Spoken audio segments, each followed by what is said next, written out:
Así es, en temas médicos, hoy vamos a hablar de tenosinovitis. Usted se preguntará a qué nos referimos, qué significa este término, cuál es esa afectación de salud y cómo nosotros podemos tratarla. Ya nuestro especialista, el doctor Brian Pérez de Clínica de Medicina Oriental Altamira, nos acompaña para hablar de estos casos y de lo complejo que puede ser a veces el tratarlos. Automedicarse no es una opción definitivamente. Doctor, bienvenido, gracias por acompañarnos acá en Acción 10 en la mañana. Buenos días, Jocelyn, siempre agradecido con ustedes por la invitación que nos dan para hablar de salud. La tenosinovitis viene siendo como una tendinitis.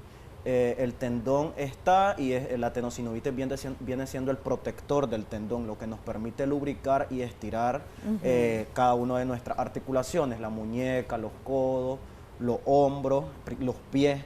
Uno de los síntomas de la tenosinovitis es el dolor, principalmente cuando los pacientes hacen X tipo de movimiento. También puede llegar a confundirse con demás enfermedades como por ejemplo hombro congelado.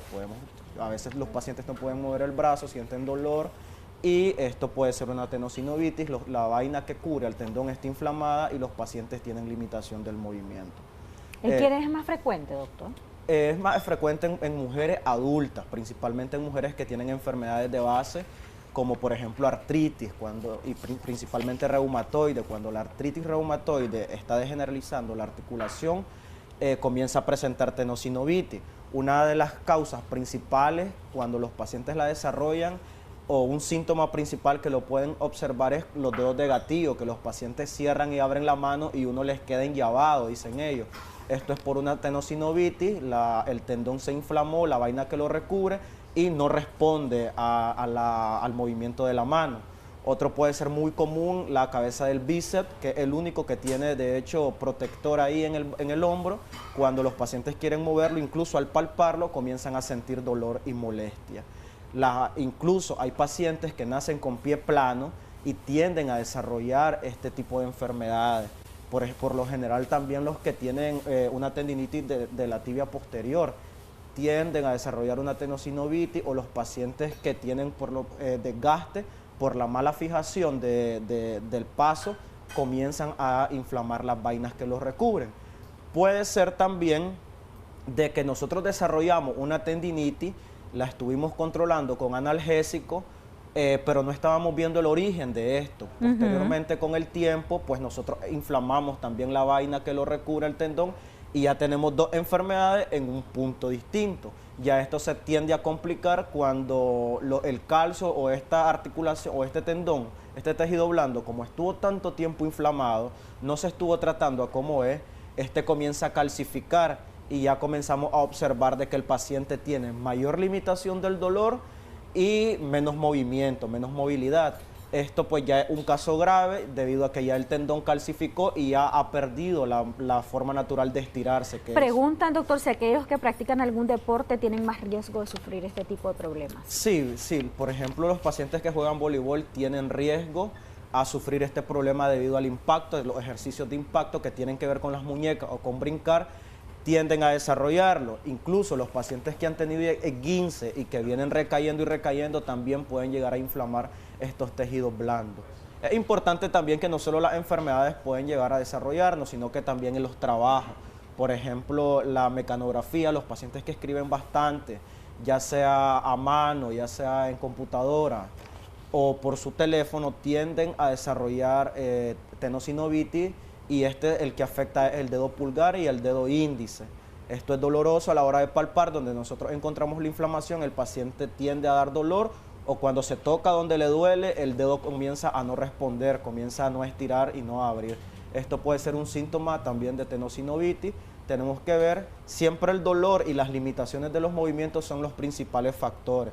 Por ejemplo, los pacientes que juegan tenis pueden llegar también a desarrollarlo, o los pacientes que trabajan en conducción también pueden llegar a inflamar los tendones del codo y presentar molestias. Ok, ¿esto tiene relación o se debe hacer un diagnóstico diferencial respecto al síndrome de túnel carpiano, doctor? De hecho, el síndrome del túnel del carpo es una tenosinovitis que se hace, que se afecta en el nervio medio. El nervio mediano, el que se afecta, ahí hay un puentecito donde pasa la vaina y es la vaina que se irrita. Entonces tenemos que ver qué parte está inflamada y cuáles dedos están siendo afectados, porque también, como la enfermedad lo plantea, También el síndrome del túnel del carpo limita y enllava los dedos, da síndrome de dedo de gatillo. ¿En el hombro congelado está de manifiesto también este problema de salud? Cuando, por lo general, esta enfermedad se diagnostica con clínica. Cuando vemos el hombro, nosotros hacemos al paciente que haga diferentes tipos de movimientos y los dolores se activan en X lugares. Por lo general, solo es el bíceps que tiene este protector para que deslice. Entonces, ubicamos el bíceps, hacemos que el paciente haga movimiento y vemos dónde el dolor. Muchas veces estos dolores con los movimientos se irradian a la escápula o a las paletas, le conocen los pacientes, a la parte de la espalda. Entonces esto puede ser una tendinitis, posiblemente que esté desarrollando los pacientes. La limitación del dolor es bastante migratorio con las tendinitis. Cuando es tenosinovitis en el hombro, el paciente lo ubica con diferentes tipos de movimientos en un solo lado. Ok, perfecto. Vamos a leer algunos comentarios que nos hacen a través de nuestra transmisión en Facebook. Recuerde que estamos como Canal 10 Nicaragua. Gracias como siempre por esa sintonía, por ese cariño y confianza a su revista Acción 10 en la mañana. Buenos días. ¿Cuál es la diferencia entre tendonitis y tenosinovitis? Como decíamos al inicio, la tendinitis es la inflamación del tendón. El tendón cuenta con un protector, es como algo que abraza. La tenosinovitis es un tendón que abraza al otro tendón. Entonces, esto permite que lubriquen, que nosotros tengamos movimientos de flexión y extensión. Cuando nosotros tenemos tendinitis, estos dolores son migratorios. Si nosotros le decimos al paciente, levante el brazo de frente, el paciente ubica el dolor en un lado, pero si lo hacemos que lo levante de un lado, el dolor lo ubica en otro lugar. Entonces nosotros sabemos que aquí es una tendinitis. Cuando es tenosinovitis, el movimiento que nosotros le pidamos que el paciente haga lo ubique en un solo punto. ¿Cuál es la relación que tienen ellos? De que siempre se activa este dolor a la hora del movimiento. Es dolor y cuando hacen X tipo de movimiento, este dolor comienza a activarse. Hay más comentarios, doctor. Nos dicen, buenos días, yo he tenido 2 esguinces y nunca me los he tratado con un especialista. En ese momento estoy estudiando danza y a veces me duele y a veces no. ¿Qué recomendación me da el doctor? Por lo general, el esguince se da una vez y no puede llegar a repetir a menos de que el abordaje haya sido incorrecto. Siempre se les pide a los pacientes de que reposen, que hagan compresas, metan su pie en agua fría y agua caliente y que hagan diferentes tipos de ejercicios para que este esguince, este ligamento, vuelva a recobrar su fuerza. Pero si nosotros solo pasamos en reposo prácticamente, cuando disminuye el dolor, volvemos a repetir las condiciones que nos llevaron a esto, este tendón va perdiendo fuerza y va perdiendo fuerza hasta que los pacientes, incluso en lugares planos, tienden a falsear, tienden a realizárselo. Esto fue debido a un mal abordaje desde el primer esguince que tuvieron. Se les pide que, por ejemplo, se estén parando en puntita varias veces posteriormente a la inflamación y que no haya dolor, parándose en puntita o caminando de puntita y dejándose caer. Esto para comenzar a fortalecer el tendón, o con liga. Se puede estar jalando el pie con liga para que este vuelva a fortalecerse y estar evitando que esté recayendo el paciente. Ok, queremos saludar a toda nuestra audiencia que está pendiente en redes sociales, por ahí escribiéndome también. Un gran gusto y gracias por cada uno de sus comentarios. Quiero también leer parte de esos comentarios, doctor. Buenos días. ¿Cómo tratar una tendinitis en el manguito rotador? Principalmente hay que ver cuánto tiempo tiene el paciente. Por lo general, las tendinitis tienden a mejorar con el tiempo. En 15 días de reposo, sin estar haciendo el movimiento que nos causa el dolor, esto tiene que desinflamar. Posteriormente, pues se trata con terapia. Si nosotros no descansamos el miembro superior o miembro inferior que está siendo afectado, esto va a agravar. Podemos hacer compresas de agua caliente, podemos bañarnos con agua de hoja de mango en las noches, ponernos trapo o con un hielo o una bolsa. Hay ya compresas eléctricas cuando está comenzando para que esto desinflame. Pero si nosotros no lo tratamos con tiempo, esto va a llegar a una condición incluso que va a ser imposible volver a desinflamar este tendón. El paciente va a tener que vivir en terapia prácticamente para disminuir el dolor y que tenga un poco más de movilidad. Doctor, enviamos saludos especiales a Juan Carlos Romero, que está sintonizándonos. Un gran abrazo para vos, Juan Carlos. Gracias, como siempre, por cada comentario y por todo ese cariño que siempre está ahí de manifiesto. Un abrazo. Tenemos por acá más comentarios, doctor. Buenos días.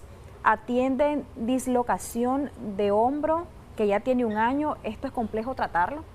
Las dislocaciones, recuerden que siempre hay que fijarlas. Todo tipo de fractura o dislocación es limitar el movimiento del paciente, si no esto va a soldar en otro lado y va a complicar.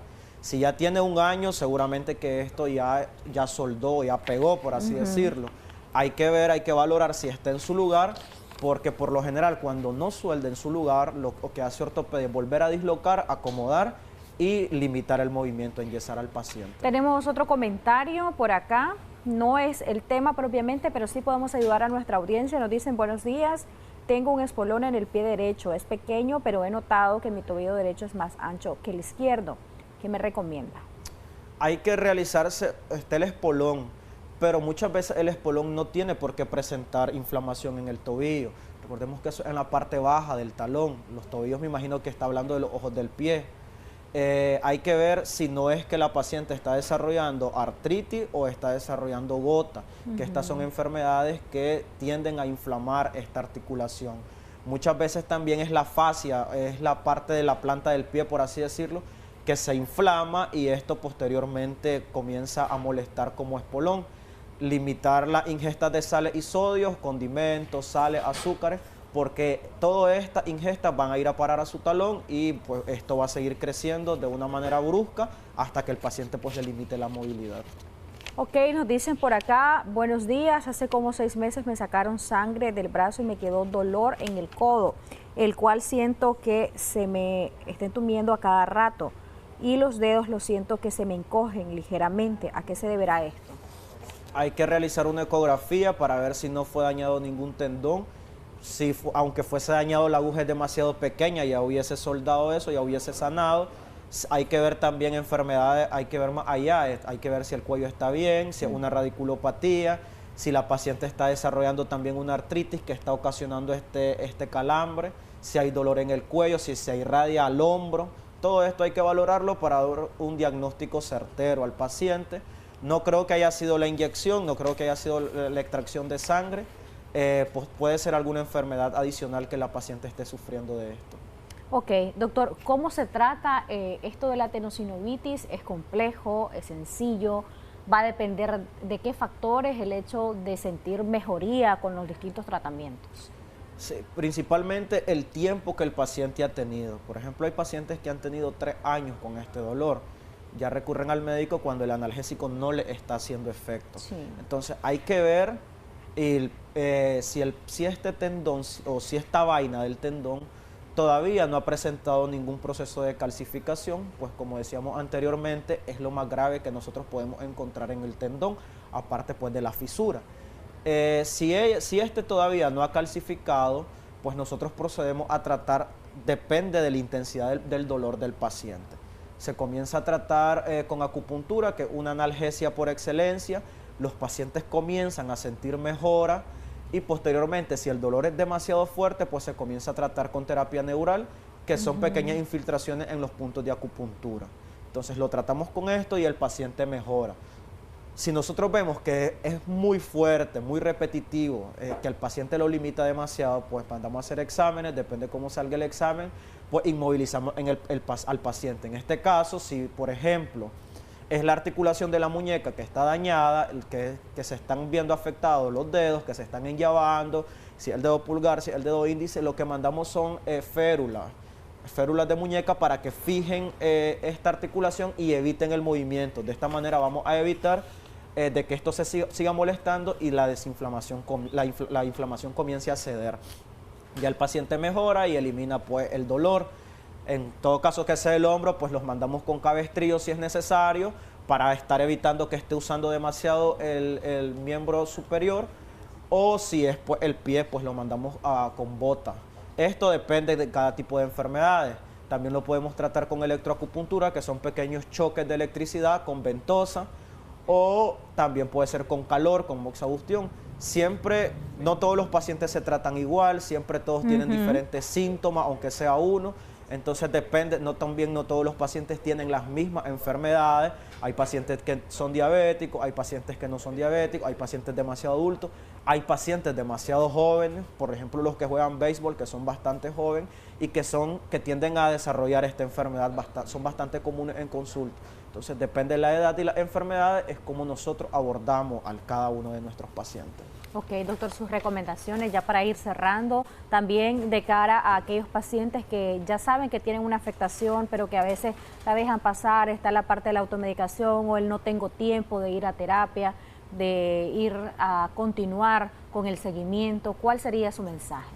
Siempre es importante no dejar pasar ningún tipo de dolor. Recordemos que los dolores no son comunes. No es normal que sintamos un dolor o que lo estemos sintiendo una vez por semana o 2 veces por semana. Nuestro cuerpo habla y esto es un signo de alarma. Cualquier tipo de dolor. Siempre recomendar hacer dieta a los pacientes, tratar de evitar las sales, los azúcares, el sedentarismo, hacer un poco de ejercicio para así tener una vida más saludable. Siempre hacer calentamientos, principalmente los pacientes que van al gimnasio, que ya se han hecho tendinitis, que han inflamado sus tendones. El calentamiento es ideal para evitar una futura fisura o irritación de los tendones o tejidos blandos. Los invitamos a que nos visiten en Clínica de Medicina Oriental Altamira. Estamos ubicados del puente a desnivel de Rubenia, 4 cuadras abajo, mano izquierda.